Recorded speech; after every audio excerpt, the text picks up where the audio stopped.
The country club's Sunday brunch buffet gleamed under crystal chandeliers, but the atmosphere at our family table was anything but sparkling.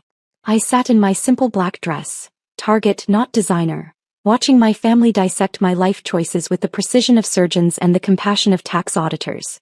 I'm Victoria Hayes, though my family had taken to introducing me as our daughter who's going through a phase. At 29, I was the disappointment who'd chosen to start a tech company over joining the family law firm, who lived in a cramped studio apartment instead of the guest house they'd offered, who drove a used Toyota instead of accepting the BMW they tried to gift me. The black sheep who spent 18-hour days coding and pitching while they attended charity galas and golf tournaments. "Victoria, darling," my mother Elizabeth said, her voice dripping with the kind of concern that felt more like condescension, "we need to discuss your situation." My father, Judge Harrison Hayes, folded his newspaper with the deliberate precision he used in his courtroom. 5 years, Victoria. 5 years of this startup nonsense. Don't you think it's time to be realistic? My brother Cameron, golden child and junior partner at Hayes & Associates, smirked over his eggs Benedict. "I heard from the Johnsons' son that you're still living in that tiny apartment. What do you even do all day? Play video games?" "I build software," I said quietly, cutting my toast into precise squares. The same way I'd organized my thoughts for the pitch I'd given yesterday to a room full of venture capitalists who actually understood what I was creating. "Software," my sister-in-law Miranda repeated with a little laugh. "How technical." Elizabeth set down her mimosa with the kind of dramatic pause she'd perfected during her theater days. "Enough of this startup fantasy," she declared, her voice carrying across nearby tables. "You're embarrassing the family." I looked up from my toast. "Embarrassing how?" "Margaret Wilson asked me yesterday what you do for a living," Elizabeth continued, color rising in her cheeks. "Do you know how humiliating it was to explain that my daughter is unemployed?" "I'm not unemployed, Mom. I run a company." Cameron snorted. "A company?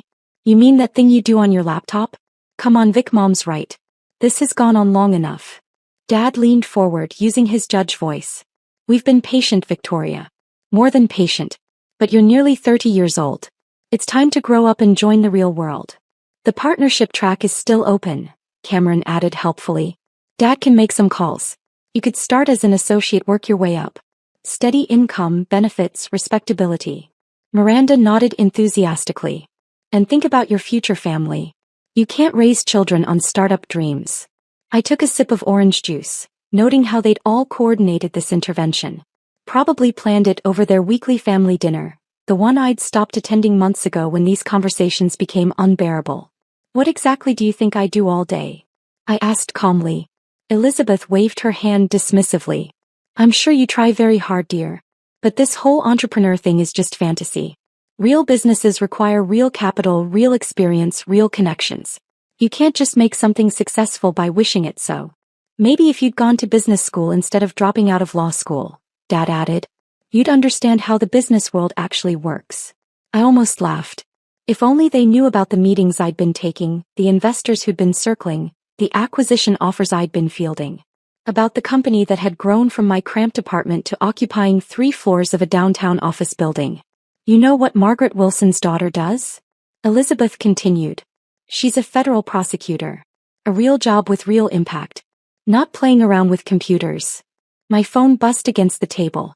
Unknown number. I normally would have let it go to voicemail, but something made me glance at the screen. The caller ID showed a 212 area code, New York. "Excuse me," I said, standing. "I should take this." "Victoria," Elizabeth called after me. "We're having a family discussion. This will just take a moment." I stepped away from the table, noting how other families glanced our way. The Hayes family drama was probably entertainment for their own Sunday brunches. "Hello. Ms. Victoria Hayes?" The voice was professional crisp. "This is Jessica Chin from Forbes magazine. I'm calling about your cover story interview." The world seemed to tilt sideways. I gripped my phone tighter. "I'm sorry, could you repeat that?" "Forbes magazine. We're running your story as our cover feature for the upcoming issue on Tech's Rising Stars. Your company, NeuralSync, has been selected as our startup of the year. We'd like to schedule the cover photo shoot and final interview. Are you available this week?" I looked back at my family, still huddled around their table, probably planning their next wave of concern and criticism. They had no idea that the daughter they were trying to save from her delusions had just been selected for the cover of Forbes. "This week would be perfect," I managed to say. "Excellent. We're particularly interested in discussing the $50 million Series B funding round you just closed, and of course the acquisition offer from Google. Our readers are fascinated by entrepreneurs who bootstrapped their way to unicorn status." $50 million. The number hung in the air like a challenge to everything my family believed about my fantasy life. "I'll have my assistant send over the details," Jessica continued. "Congratulations again, Ms. Hayes.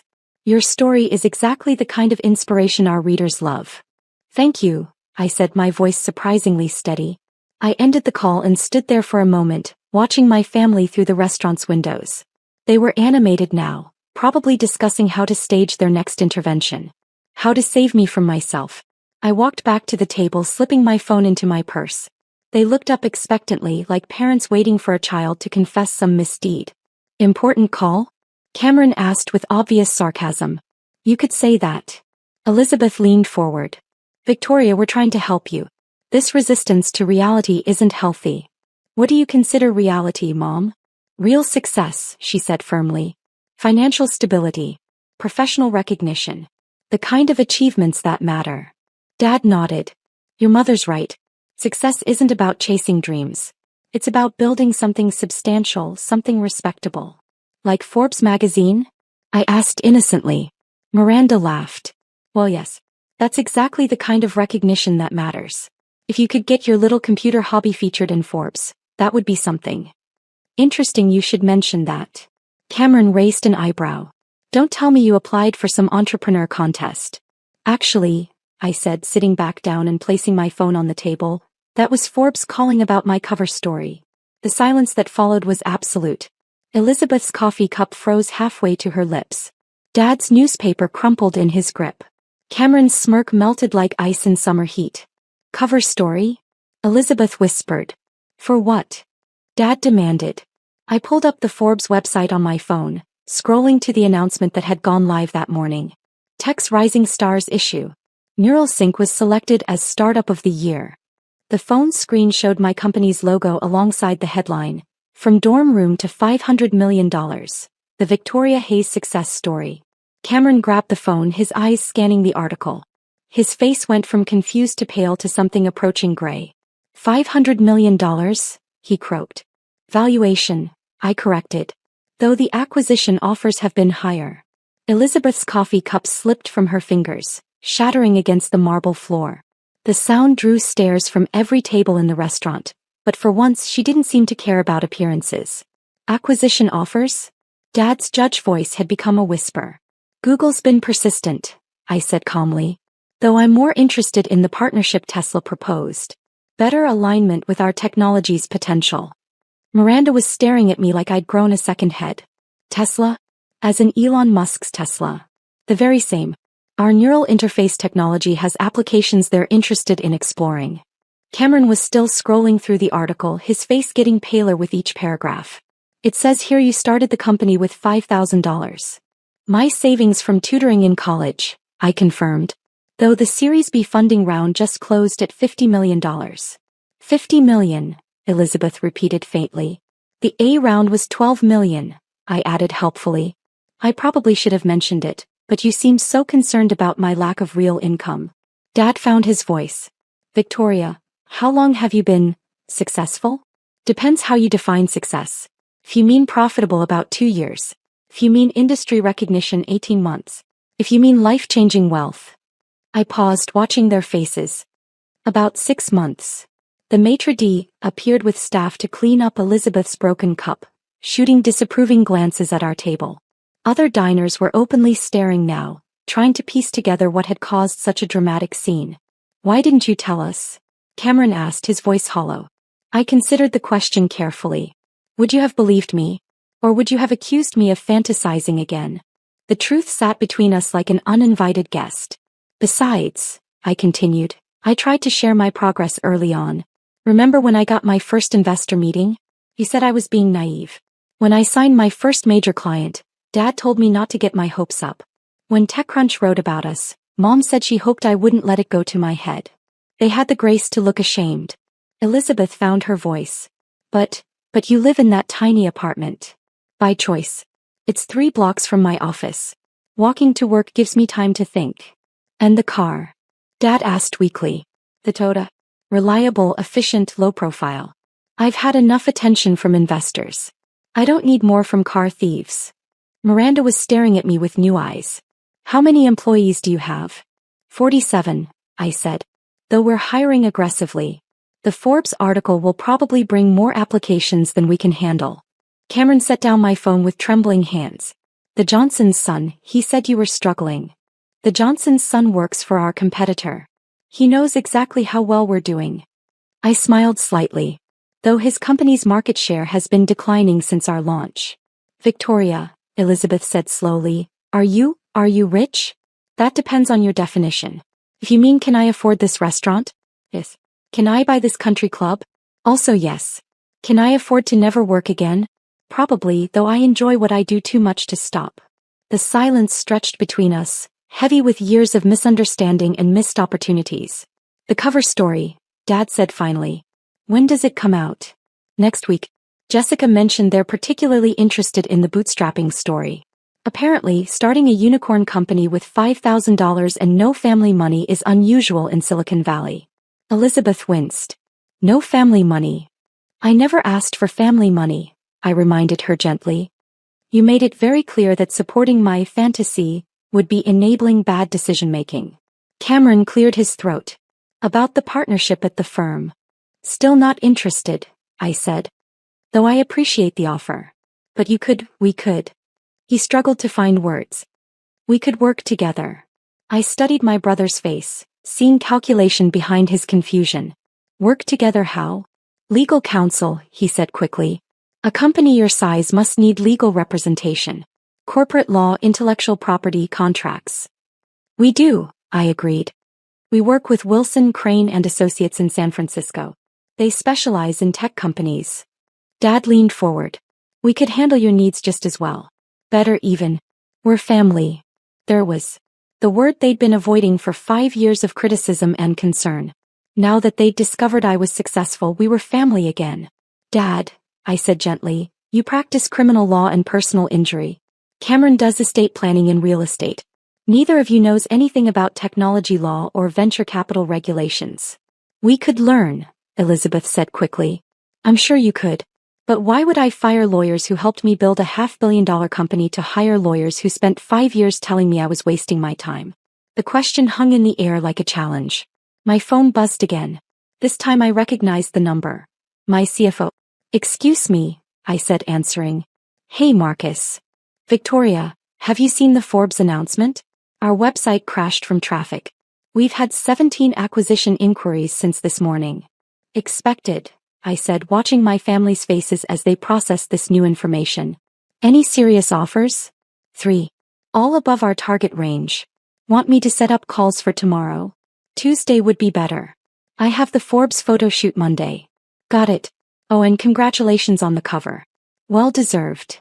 I ended the call and looked at my family's expectant faces. Business? Dad asked. Always. Success requires constant attention to detail. Elizabeth was studying me like she'd never seen me before. Victoria, I have to ask, are you happy? The question caught me off guard. Of all the things I'd expected her to say, that wasn't one of them. Very, I said honestly. I love what I do. I love the problems we solve, the team we've built, the impact we're having. I can't imagine doing anything else. Even with all the stress. The uncertainty. I almost laughed. Mom, what uncertainty? We have 2 years of operating expenses in the bank, more clients than we can serve, and acquisition offers that would set us up for life. The only uncertainty is which opportunities to pursue.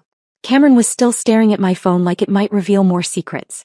17 acquisition inquiries. In one morning.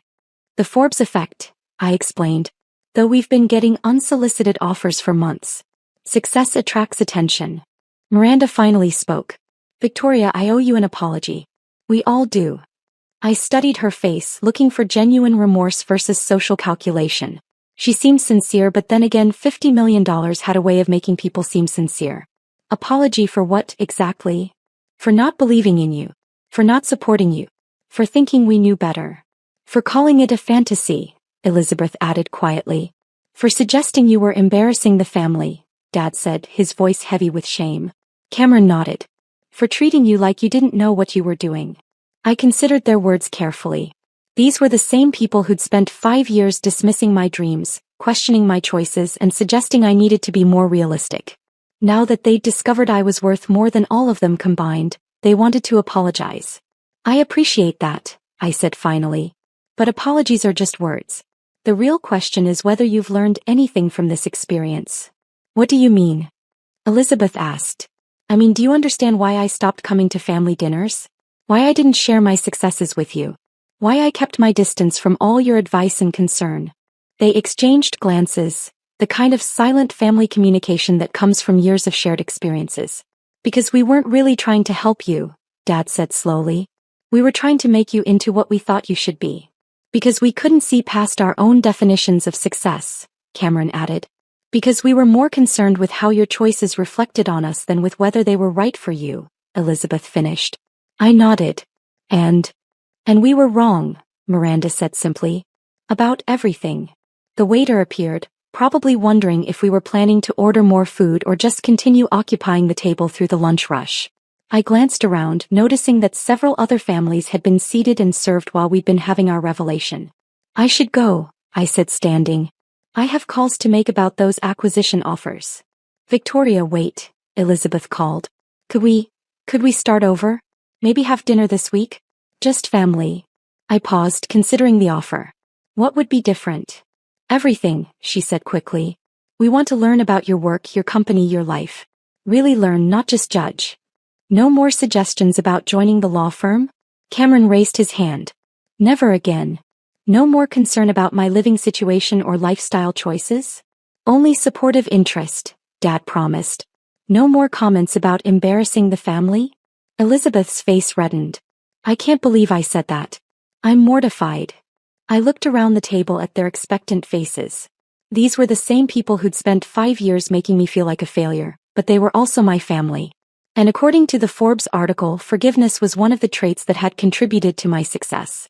Dinner sounds nice, I said finally. But somewhere I choose. And I'll pay. You don't have to, Dad started. I want to, I interrupted. I can afford it now, remember? As I gathered my purse, my phone buzzed with another call. This time the caller ID showed Elon Musk. I stared at the screen for a moment, then looked up at my family's curious faces.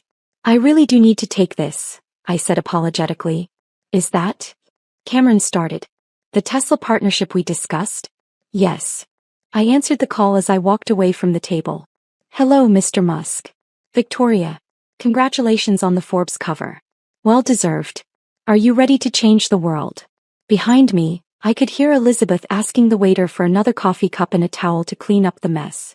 In front of me, one of the most innovative minds in technology was offering to partner with the company my family had called a fantasy just an hour earlier.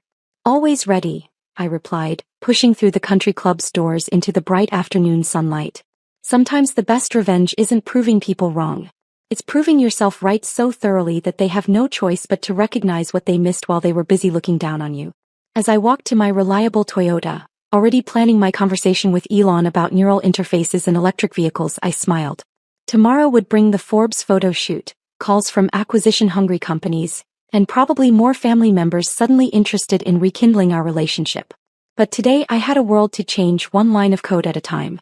3 months later, I stood in the lobby of the new NeuralSync headquarters, watching as construction crews put the finishing touches on our expansion. The Forbes cover story had exceeded all expectations, bringing in talent, clients, and opportunities we'd never imagined. Ms. Hayes. My assistant approached with her tablet. Your family is here for the tour. I looked toward the reception area where Elizabeth, Dad, Cameron, and Miranda stood waiting. They'd kept their promise about dinner and, to my surprise, had genuinely tried to understand my work. Cameron had even read 3 books about technology law, while Elizabeth had started volunteering with a nonprofit that taught coding to underserved youth. Send them up, I said. And Marcus? Start the presentation with the Tesla partnership announcement. As the elevator doors opened to reveal my family, I saw something in their faces I'd never seen before. Genuine pride. Not the calculating interest that had followed the Forbes article, but real admiration for what I'd built. Victoria, Elizabeth said, embracing me warmly. This place is incredible. 47 employees when we last talked, Dad noted, looking around at the bustling office space. How many now? 93, I replied. We're still growing. Cameron was studying the neural interface prototypes displayed in our showcase.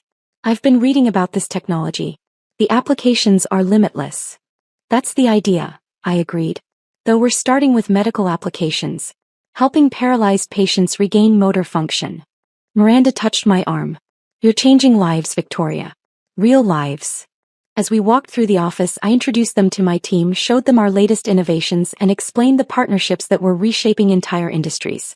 My family listened with genuine interest, asked thoughtful questions, and for the first time in years, treated me like an expert rather than a dreamer. The acquisition offers, Dad said as we finished the tour. Are you considering any of them? We've decided to stay independent for now, I replied. We're having too much fun building something new. Elizabeth smiled. Your grandfather would be proud. He always said the best businesses are the ones that make the world better. He would have understood what you were doing, Cameron added. Even when we didn't. As my family prepared to leave, Elizabeth pulled me aside. Victoria, I have something to ask you. The charity gala next month. Would you consider being our keynote speaker? The theme is local success stories, and frankly, you're the biggest success story this city has ever produced. I considered the request. A year ago, they'd been embarrassed to explain what I did for a living. Now they wanted me to be the face of local achievement. What would you want me to talk about? Whatever you want. Your journey, your company, your vision for the future. People need to hear that success is possible, even when it doesn't look like what everyone expects. I smiled, thinking about the girl who'd started coding in her dorm room, who'd been told by her own family that her dreams were fantasies. I'd be honored, I said. Sometimes the greatest victory isn't in proving people wrong. It's in helping them understand what they couldn't see before, and then building something together that's stronger than what any of you could have achieved alone. The Forbes cover still hung in my office, not as a trophy, but as a reminder that success comes not from meeting other people's expectations, but from exceeding your own. And judging by the acquisition offers still pouring in, the patents we were filing, and the lives we were changing, I was just getting started.